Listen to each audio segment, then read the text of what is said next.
आप लोग। I hope आप लोगों को अब तक का जो साम्राज्य आपने पढ़ा वो बहुत अच्छे से समझ में आया होगा। आज जो साम्राज्य हम पढ़ने वाले हैं वो पालों के बाद सेन वंश आया है, यानी कि जो बंगाल में पाल वंश था उन्हीं की समाप्ति के बाद सेन वंश आया है। आपने देखा है कि जब भी कोई जो साम्राज्य है उसका पतन होता है तो उसकी जगह पे नया साम्राज्य स्थापित हो जाता है। अगर साम्राज्य बहुत बड़ा है तो उसके समाप्ति के बाद बहुत सारे छोटे छोटे साम्राज्य की स्थापना हो जाती है। तो आपने देखा कि जो गुर्जर प्रतिहार थे उनके समाप्ति के बाद बहुत सारे छोटे छोटे राजपूत जो राजवंश था उनका उदय हुआ था, और आपने वो भी देखा कि कैसे उन राजवंशों को धीरे धीरे करके जो सल्तनत काल के राजा हैं उन्होंने समाप्त करके उनके साम्राज्य को सल्तनत काल में मिला दिया था। इसी क्रम में हम देख रहे हैं कि जो पाल साम्राज्य है उसको समाप्त करके वहाँ पे सेन वंश आ गया है। नीचे के क्षेत्र में जब हम जाएंगे वहाँ पे देखेंगे कि राष्ट्रकूटों की जगह पे फिर से कल्याणी के चालुक्य आ गए हैं और उनके नीचे के क्षेत्र में चोल आ गए हैं, उनको हम पढ़ेंगे आगे। और आज फिलहाल हम क्या पढ़ने वाले हैं, तो हम सेन वंश को पढ़ने वाले हैं। तो चलिए बच्चों शुरुआत करेंगे सेन वंश का। पाल वंश के विघटन के बाद बंगाल में सेन वंश का संस्थापक वीरसेन जो है थे, इन्होंने ही सेन वंश की स्थापना की है। जो पश्चिमी आंध्र प्रदेश के निवासी थे, यानी कि पश्चिमी आंध्र प्रदेश का जो क्षेत्र है यहाँ के निवासी थे या यहाँ के शासकों के अंदर ये वर्क कर रहे थे, लेकिन बाद में ये लोग ऊपर बंगाल के क्षेत्र में आ जाते हैं और पालों के अधीन काम करने लगते हैं। लेकिन जैसे ही पाल साम्राज्य की समाप्ति होती है तो ये जो है सेन वंश की स्थापना करके वहाँ के शासक बन जाते हैं। इंपॉर्टेंट है बच्चों, बंगाल के पालों के शासकों के अधीन कार्य कर रहे थे। इस वंश का शासक सामंत सेन जो कि बहुत ही महत्वपूर्ण शासक है वो था, यानी कि सेन वंश का जो महत्वपूर्ण शासक है वो सामंत सेन है। अगला राजा विजय सेन था जिसने पश्चिम बंगाल में विजयपुर नगर की नींव डाली थी, यानी कि जो पश्चिम बंगाल क्षेत्र है वहां पर विजय सेन ने विजय नगर की नींव डाली थी, जो कि आगे के क्रम में महत्वपूर्ण राजा है। आगे देखेंगे बच्चों, ये है बल्लाल सेन और इम्पोर्टेंट है, इनका जो शासनकाल है आप देख रहे हैं 1059 ईस्वी है। बल्लाल सेन जब राजा बनते हैं उस समय 1059 ईस्वी था। इसने पाल वंश को समाप्त कर गौडेश्वर की उपाधि धारण की थी, यानी कि जो बल्लाल सेन है इन्होंने पाल वंश को पूरी तरह से समाप्त कर दिया था और इस उपलक्ष्य में इन्होंने गौडेश्वर की उपाधि धारण की थी। तो वेरी वेरी इंपॉर्टेंट है बच्चों।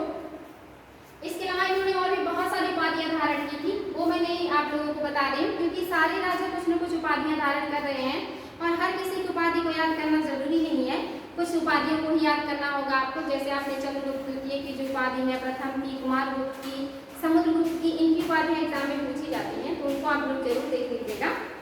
तो यहाँ पे आप देखेंगे कि इसने कुलीन प्रथा की शुरुआत की तथा कन्नौज से कई ब्राह्मण कुलों को बुलाकर बंगाल में बसाया, यानी कि जो ये बल्लाल सेन है ये कुलीन प्रथा का शुरुआत करते हैं, यानी कि ये चाहते हैं कि साम्राज्य में ज्यादातर जो जनता हो वो कुलीन हो, सभ्य हो या एक तरीके से कि उच्च वर्ग का हो। तो इन्होंने बहुत सारे ब्राह्मणों को बुला करके बंगाल में बसाया भी था। आज भी आप देखेंगे पश्चिम बंगाल में बहुत ज्यादा ब्राह्मण हैं जो कि मछली वगैरह का भी सेवन करते हैं, या वहाँ के ब्राह्मणों के भोजन में महत्वपूर्ण स्थान रखता है मछली। तो इन्होंने क्या किया है, ये ब्राह्मणों को बुलाते हैं, बंगाल में बसाते हैं जो कि कन्नौज में थे। इसने दान सागर, ये वेरी वेरी इंपॉर्टेंट है बच्चों, पूछता है एग्जाम में कि दान सागर और अद्भुत सागर का लेखक कौन है, तो इन दोनों ग्रंथों का जो लेखक है ये बल्लाल सेन है। Very very important. और ये जो है एक शैव मतानुयायी है, यानी कि ये शैव धर्म को मानने वाले हैं। इनके दरबार में आचार्य अनिरुद्ध रहते थे। हर किसी राजा के दरबार में कोई ना कोई राजकीय कवि, राजकीय इतिहासकार इस तरह के लोग रहते हैं जो उनकी प्रशंसा में कविताएं लिखते हैं या उनके विजयों का वर्णन करते हैं या वीर गाथा का गुणगान करते हैं। तो इनके जो दरबार में आचार्य हैं वो अनिरुद्ध हैं।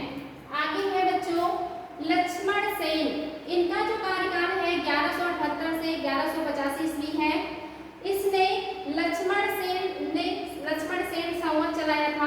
एग्जाम में आया है कि सेन वंश का कौन सा शासक है जिसने संवत चलाया था, ये लक्ष्मण सेन है जिन्होंने संवत चलाया है। यह साम्राज्यवादी शासक था। इसने गौड़ आप जानते हैं बंगाल के ही क्षेत्र में गौड़ वंश में था।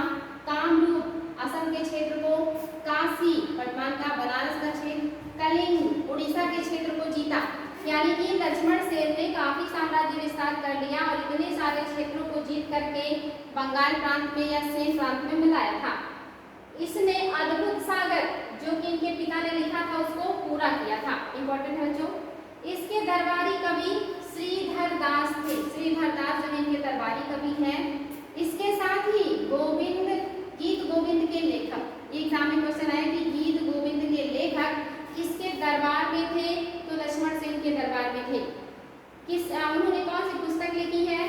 मतलब ये किसने लिखी है? तो जयदेव, यानी कि जयदेव जो है ये गीत गोविंद के लेखक हैं और ये किसके दरबार में है? लक्ष्मण सेन के दरबार में है। वेरी वेरी इंपॉर्टेंट है। इसके अलावा पवन दूत के लेखक धोई, यानी कि पवन दूत के लेखक जो है धोई, वो भी लक्ष्मण सेन के दरबार में है। इसके अलावा ब्राह्मण सर्वस्व के लेखक हलायुद्ध का निवास भी इन्हीं के साम्राज्य में है। ये वैष्णव अनुयायी है, यानी कि ये जो लक्ष्मण सेन है ये वैष्णव अनुयायी है और इनके दरबार में आप देखेंगे जयदेव, धोई और हलायुद्ध का निवास है। इसके अलावा श्रीधर दास भी इनके दरबार में, यानी कि इन्होंने बहुत सारे कवियों को या बहुत सारे विद्वानों को संरक्षण दे रखा है। काफी महत्वपूर्ण राजा हैं और इन्होंने संवत भी चलाया है। इंपॉर्टेंट है। इसके बाद सेन वंश में बहुत महत्वपूर्ण राजा नहीं होते हैं जहाँ से एग्जाम में क्वेश्चन बनता है और बाकी जो है वो इम्पोर्टेंट नहीं है, इसीलिए हम उसे डिस्कस नहीं कर रहे हैं। तो सेन वंश याद रखेंगे बच्चों। पाल वंश के बाद जो सेन वंश है इसके जो संस्थापक है ये आंध्र प्रदेश के निवासी थे, आंध्र क्षेत्र में रहते थे। पाल शासकों के अधीन शासन कर रहे थे या काम कर रहे थे उनके लिए।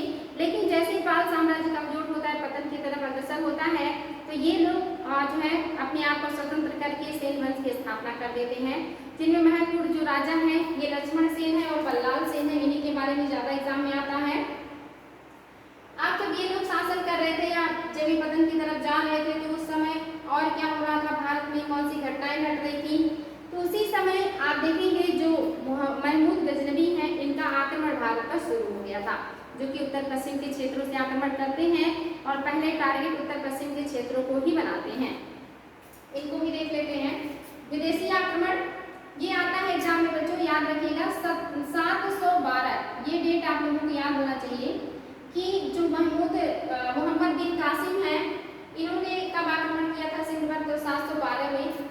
या पहला जो अरब आक्रमण हुआ था वो कब हुआ था? तो 712 में। दोनों क्वेश्चन एक ही है, यानी कि डेट एक ही है 712 में। चाहे प्रथम अरब आक्रमणकारी कहें या मोहम्मद बिन कासिम कहें, 712 में इन्होंने सिंध प्रांत पर आक्रमण किया था। ये प्रथम आक्रमण था अरबों का।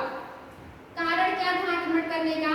तो ऐसा माना जाता है कि जो बगदाद के खलीफा हैं उनके लिए श्रीलंका से कीमती वस्तुएं और खूबसूरत लड़कियों को नाव में या जहाज में रख करके ले जाया जा रहा था गजनी साम्राज्य के लिए। लेकिन ये जहाज जब गुजरात के बंदरगाह से, देवल बंदरगाह से गुजरता है तो वहाँ के जो लुटेरे थे, जो डाकू थे, शुरुआत से ही समुद्री डाकुओं का प्रभुत्व रहा है, आज भी है ये लोग। तो ये लोग उस नाव को लूट लेते हैं और कब्जा कर लेते हैं। इस बात से जो खलीफा है बहुत नाराज होते हैं और वो संदेशा भिजवाते हैं सिंध के शासक दाहिर के पास। वहाँ के राजा दाहिर थे और उनसे कहते हैं कि आप उन डाकुओं से हमारा जो लूटा हुआ धन है उसे वापस कराइए और उन डाकुओं को दंडित कीजिए, क्योंकि जो देवल बंदरगाह था वो दाहिर के साम्राज्य में आता था। लेकिन जो दाहिर थे, जो राजा थे भारत के, उन्होंने इसको बहुत सीरियसली नहीं लिया और इग्नोर किया और उन्होंने ये कह दिया कि वो उसमें हमारा कोई कंट्रोल नहीं है, यानी कि डाकुओं के ऊपर हमारा कंट्रोल नहीं है, इसलिए हम उसके लिए कोई हर्जाना नहीं देंगे। इस बात से खलीफा बहुत नाराज हो जाते हैं और उन्होंने 2 सेनापतियों को भेजा इनके ऊपर आक्रमण करने के लिए या इन्हें दंडित करने के लिए। उन दोनों सेनापतियों का जो दाहिर है ये हत्या कर देते या मार देते हैं। उसके बाद जो मीर कासिम है ये तीसरे सेनापति हैं जिन्हें खलीफा ने अपना प्रतिनिधि या सेनापति बना करके भेजा था दाहिर को दंडित करने के लिए, क्योंकि उन्होंने खलीफा की बातों की अवहेलना की थी। ये जो मीर कासिम है ये आते हैं, आक्रमण करते हैं और यहाँ पर जो दाहिर है ये हार जाते हैं और इनका बहुत सारा क्षेत्र जो है मीर कासिम अपने कंट्रोल में कर लेते हैं। उनकी राजधानी को भी अपने हाथ में ले लेते हैं। यहाँ तक इनकी मृत्यु के बाद उनकी पत्नी ने भी युद्ध किया या सैनिकों का नेतृत्व किया, लेकिन वो भी हार गई और सारे साम्राज्य पर जो मोहम्मद बिन कासिम है उनका अधिकार हो जाता है। लेकिन जो मोहम्मद कासिम है वो दक्षिण की तरफ नहीं बढ़ पाए थे, क्योंकि दक्षिण में चालुक्य और राजपूत जैसे उस समय शक्तिशाली राजवंश थे, तो ये ऊपर के क्षेत्रों को ही विजित किए। और इन्होंने जो दाहिर की 2 पुत्रियां थी उनको लेकर के और जो वहाँ से लूटा हुआ धन था उसको जो है राजा जो खलीफा थे उनके पास भिजवा देते हैं गिफ्ट के तौर पर, कि हमने उनको हरा करके इतनी सारी वस्तुएं वहाँ से लूटी हैं, और उनकी बेटियों को भिजवा देते हैं। लेकिन ऐसा माना जाता है कि जब ये सारी चीज़ें पहुँचता है वहाँ के खलीफा के पास और जो लड़कियाँ थी उनको भी पहुँचा दिया जाता है, तो जो खलीफा है जब उनसे मिलने के लिए एकांत में जाते हैं तो वो लड़कियाँ कहती हैं कि आप मतलब किसी झूठी चीज़ को क्या पसंद करेंगे, आप विश्व के धर्म गुरु हैं और आपके सामने झूठी चीज़ें प्रस्तुत की जा रही हैं। तो वहाँ पे वो कहते हैं ऐसा क्यों बोल रही हैं, तो बताती हैं कि जिन्होंने हमें भेजा है आपके पास दाहिर ने, उन्होंने पहले से हमारे साथ दुर्व्यवहार किया या गलत व्यवहार किया है, यानी कि हम आपके लायक नहीं हैं। तो इस तरह से वो कहती हैं जिससे खलीफा बहुत नाराज हो जाते हैं। इसमें माना जाता है कि उन लोगों का साजिश था, क्योंकि मीर कासिम ने उनके परिवार को उनके साम्राज्य को नष्ट किया था, इसलिए वो झूठ बोलती हैं खलीफा से, ताकि जो मीर कासिम है उन्हें दंडित किया जाए। और कुछ विद्वानों का ऐसा कहना है कि ये सही भी था, लेकिन अब सच्चाई क्या है पता नहीं। इसके बाद ऐसा माना जाता है कि जो खलीफा है वो मीर कासिम है उनको बुलवाते हैं और उनको बहुत ज़्यादा यातना दे करके उनकी हत्या कर देते हैं। और बाद में ऐसा माना जाता है कि जब पता चला सच्चाई का कि ऐसा नहीं था, तो उन महिलाओं को या लड़कियों को भी मरवा दिया जाता है। तो ऐसी कहानी सुनने को मिलती है और किताबों में भी इसका उल्लेख है, तो इसको थोड़ा सा जानिएगा। हालांकि एग्जाम में नहीं पूछता है, लेकिन थोड़ी सी जानकारी रहेगी तो इस कॉन्सेप्ट जो है आसानी से याद हो जाएगा या क्लियर हो जाएगा। तो यहाँ पे ये आक्रमण करेंगे और आक्रमण के बाद सारी कहानी मैंने आपको जो है बता ही दी है, एक बार देख लेते हैं।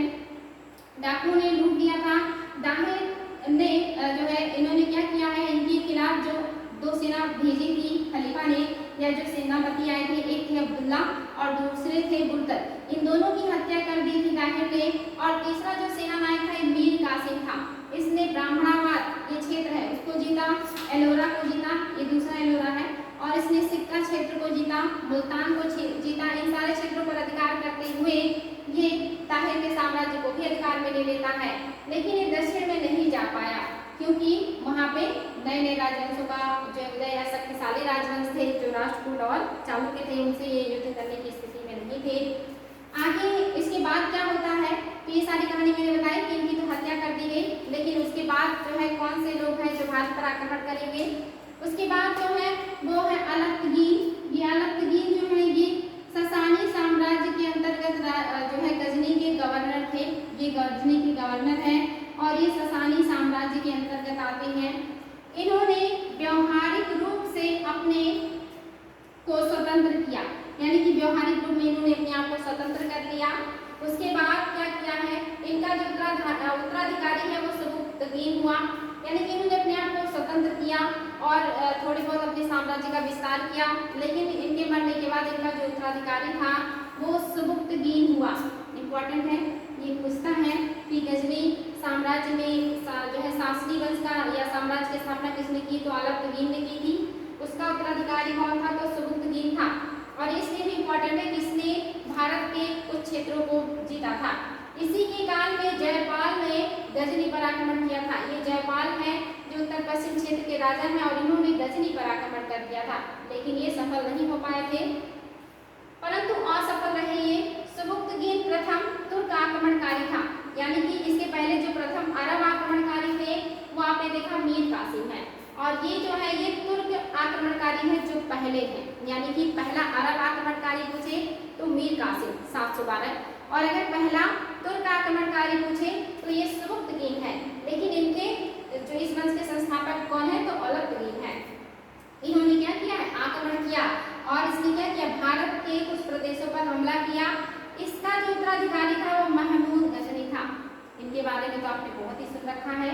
ये अलतगीन के बाद आप देख रहे हैं सबुक्तगीन उनका उत्तराधिकारी, सबुक्तगीन के बाद जो उत्तराधिकारी बन रहे वो महमूद गजनवी बन रहे हैं, और इनका जो शासनकाल है 998 से लेकर के 1030 तक है, लगभग 32 सालों का इनका कार्यकाल है, 32-33 साल का।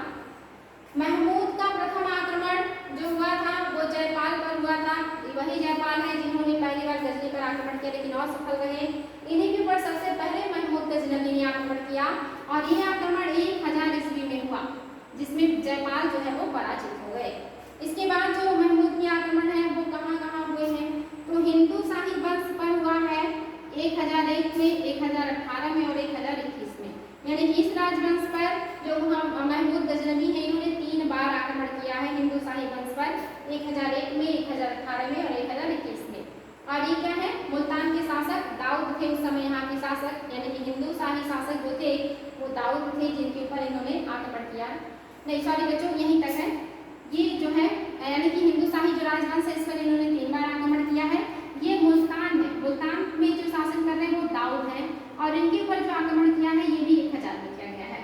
यानी कि लगभग आप देखेंगे कि जो पहला आक्रमण है वो मुल्तान के शासक दाऊद के खिलाफ 1000 में हुआ है और दूसरा जो आक्रमण है हिंदू शाही राजवंश के खिलाफ हुआ है 1001 में, 1018 और 1021 में।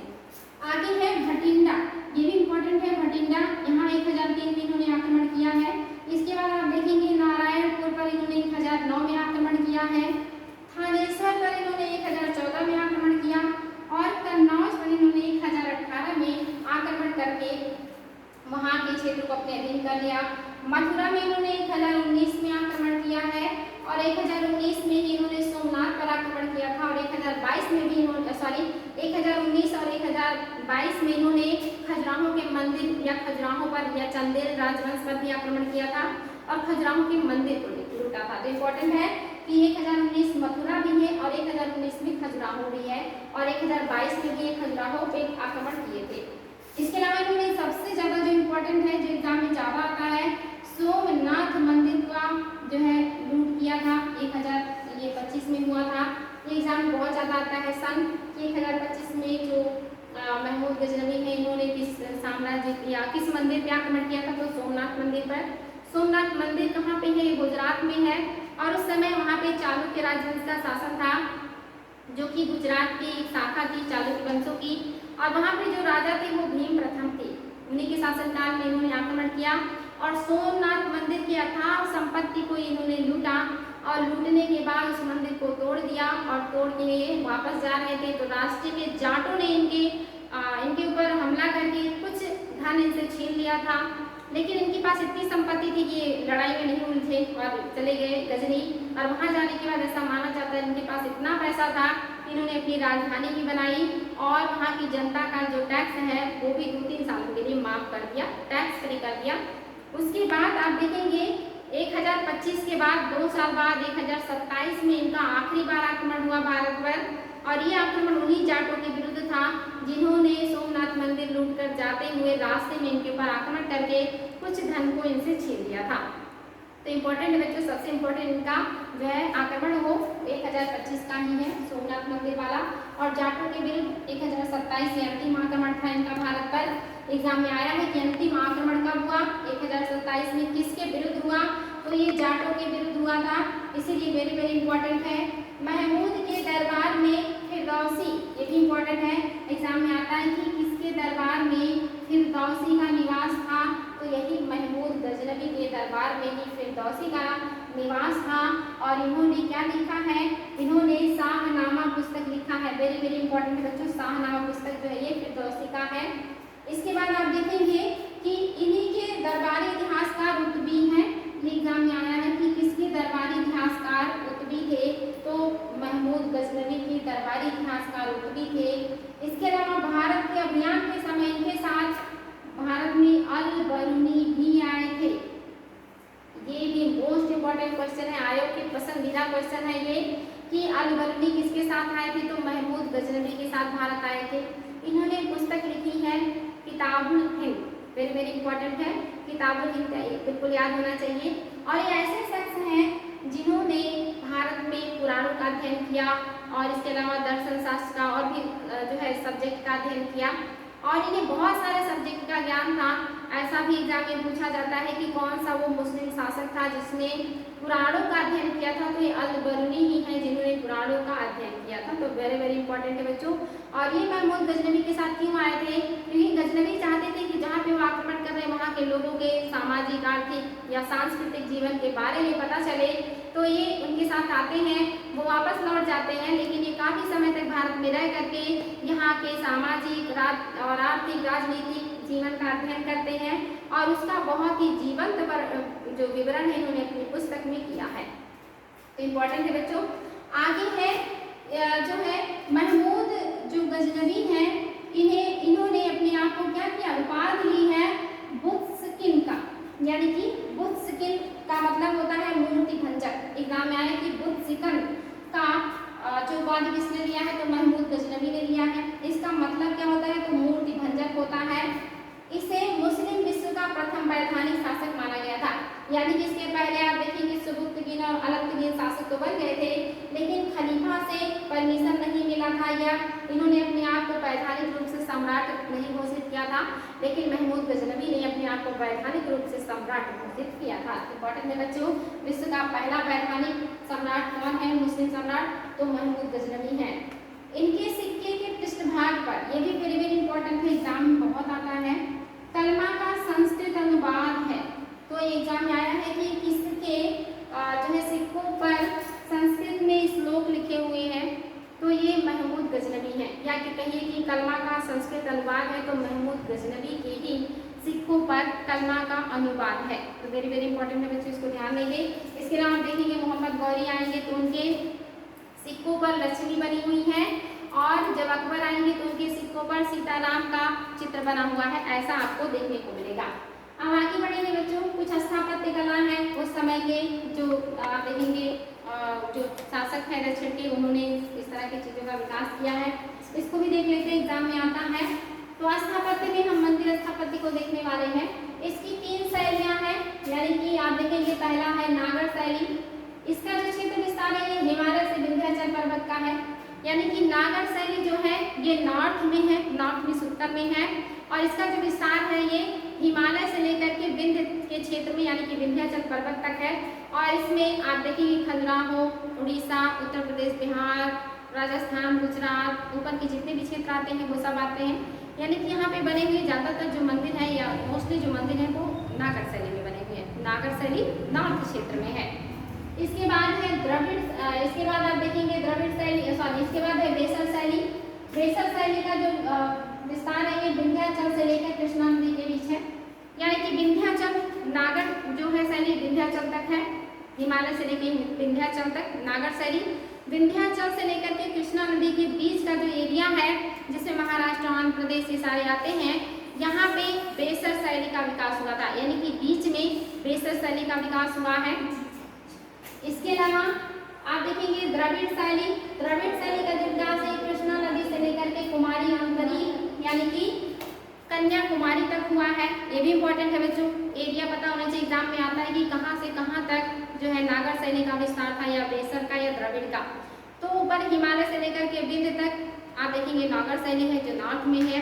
विंध्य से कृष्णा नदी के बीच जो बीच का एरिया है यहाँ पे बेसर शैली है, और कृष्णा नदी से लेकर के दक्षिण में कन्याकुमारी या कुमारी अंतरिक्ष तक का जो एरिया है यहाँ पर द्रविड़ शैली का विकास है, या दक्षिण में द्रविड़ शैली का विकास है।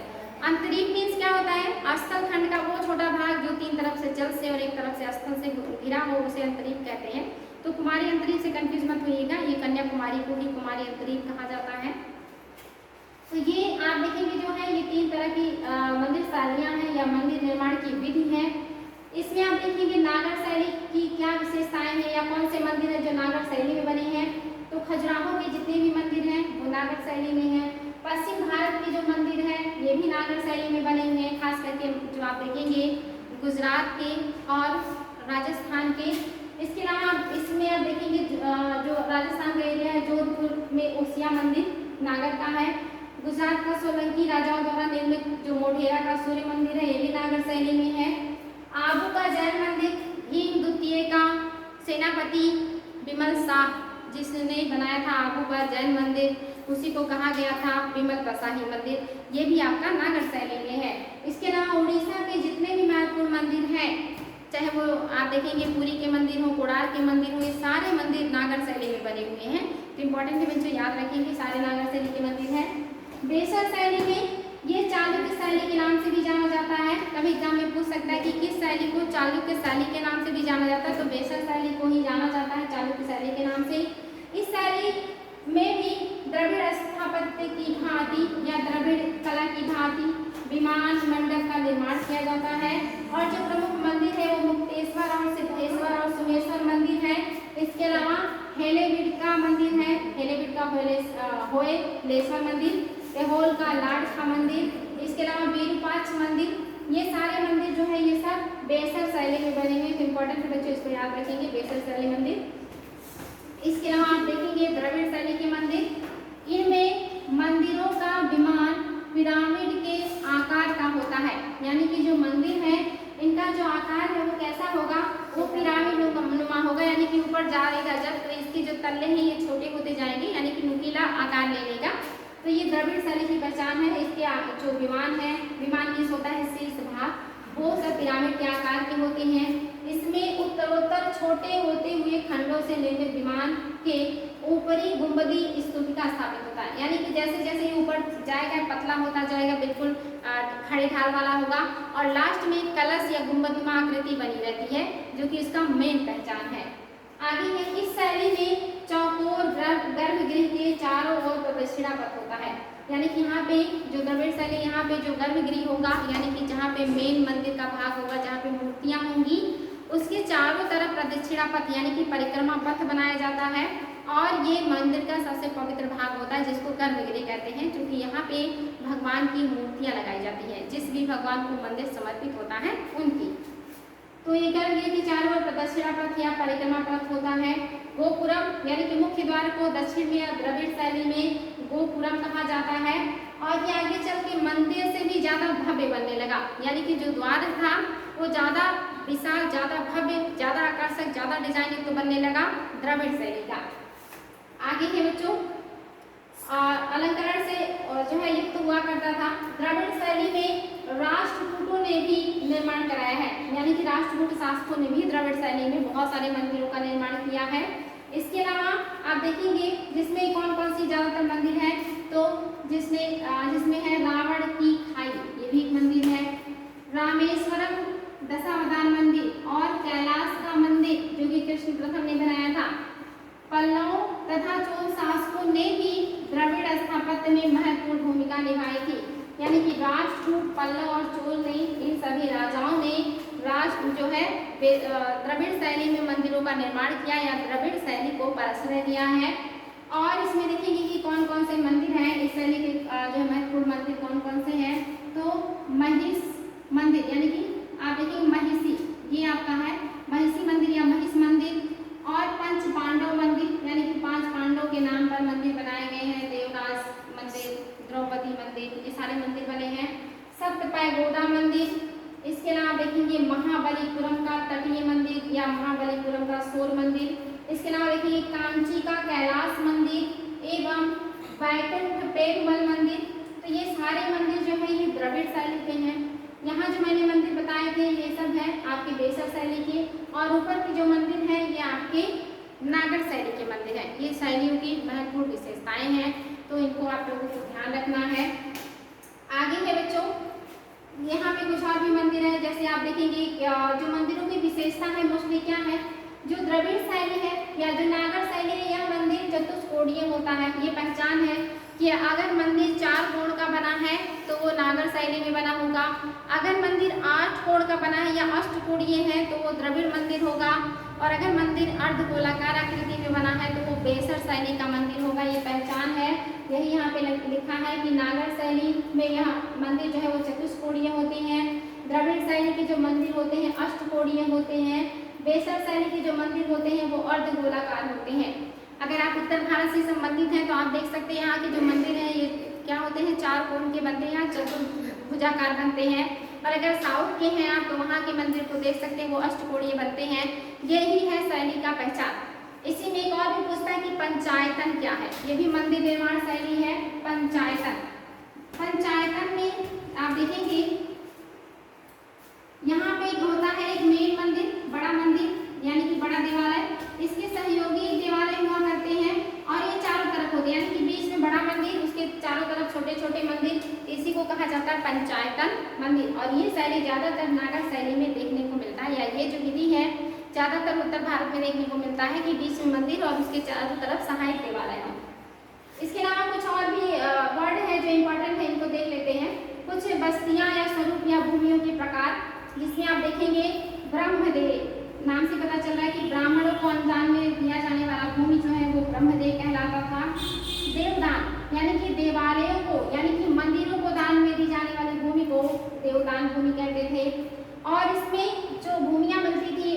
जो मंदिर के पुजारी उसका यूज नहीं करते थे, बल्कि वो क्या करते थे, वो गैर ब्राह्मण लोगों को दे देते थे उस जमीन पे काम करने के लिए, और उससे जो भी उत्पादन होता था उसका हिस्सा वो लेते थे बदले में। तो इम्पोर्टेंट है बच्चों, आप लोगों को याद हो जाएगा आज के बाद, आई होप प्रॉब्लम नहीं होगा।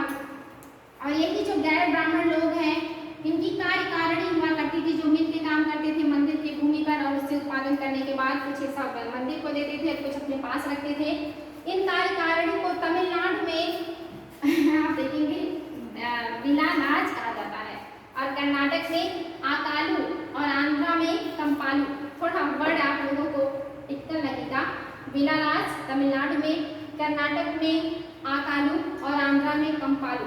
ऐसा ना लगे कि आप लोगों ने वर्ड कभी देखा ही नहीं, तो अगर देखे रहेंगे तो शायद एग्जाम में देखने के बाद याद हो जाएगा। तो आई होप आप लोगों को समझ में आ रहा होगा, बार बार रिविजन करेंगे तो अच्छे से याद हो जाएगा। तो आज के लिए करने देते हैं बच्चों, थैंक यू।